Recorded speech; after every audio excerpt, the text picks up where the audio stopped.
বাংলাদেশ থেকে 16135 toll free একটি hotline পরিচালনা করা হয়, যেটা দেশের বাইরে থেকেও আমাদের যে কোনো প্রবাসী যে কোনো সেবা কিংবা অসুবিধার কথা এখানে জানাতে পারবে। আপনাকে ধন্যবাদ। আমি আপনার মাধ্যমে প্রবাসী কল্যাণ এবং বৈদেশিক কর্মসংস্থান মন্ত্রীকে প্রশ্ন করতে চাই। বিএমইটির পরিসংখ্যান অনুযায়ী 2022 থেকে 2025 পর্যন্ত 3 লক্ষের বেশি নারী শ্রমিক বিদেশে গমন করেছেন। তাদের নিরাপত্তা, বেতন বঞ্চনা, চুক্তি লঙ্ঘন ইত্যাদি ছাড়াও প্রায় 94% নারী শ্রমিক যৌন নির্যাতনের শিকার হন। আমার প্রশ্ন, তাদের নিরাপত্তা নিশ্চিতের জন্য তাদের নিয়োগকর্তা যাচাই, বীমা ইত্যাদির পাশাপাশি তাদের জন্য 24 ঘন্টা হটলাইন এবং সেফ হোমের কোনো ব্যবস্থা করা হবে কিনা? ধন্যবাদ মাননীয় সদস্য। মাননীয় প্রতিমন্ত্রী। মাননীয় স্পিকার, আপনাকে ধন্যবাদ। মাননীয় সংসদ সদস্যকেও আপনার মাধ্যমে ধন্যবাদ যে প্রশ্নটি করায়।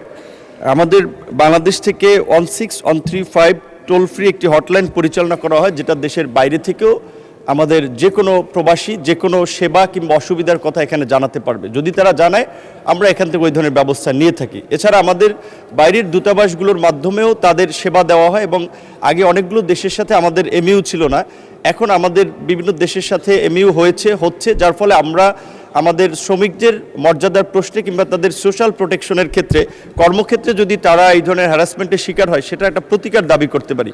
সৌদি আরবে আমাদের 2টো সেফ হোম আছে।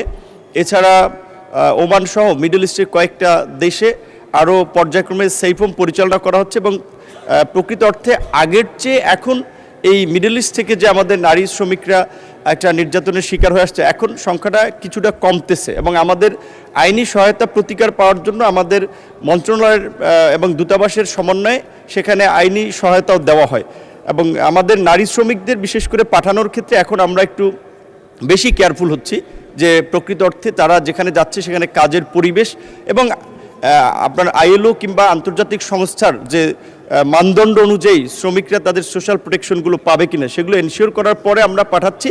এবং এখন বিশেষ করে আমাদের সব ক্ষেত্রে শ্রমিক পাঠানোর ক্ষেত্রে আমরা অ্যাডভান্স পুল তৈরি করার কথা ভাবছি, যেন আমরা মন্ত্রণালয় এবং ওই দেশের নিয়োগকর্তারা যেন এখান থেকে তাদের রিকোয়ারমেন্ট অনুযায়ী কর্মী নিতে পারে, এবং সেখানে আমাদের মন্ত্রণালয় একটা সরাসরি সম্পৃক্ত থাকে এজেন্সির বাইরেও। আপনাকে ধন্যবাদ। ধন্যবাদ মাননীয় প্রতিমন্ত্রী। তারকা চিহ্নিত প্রশ্ন 101, মাননীয় সদস্য জনাব মোহাম্মদ আব্দুস সালাম, ঠাকুরগাঁ 2, দয়া করে আপনি উত্থাপন করুন।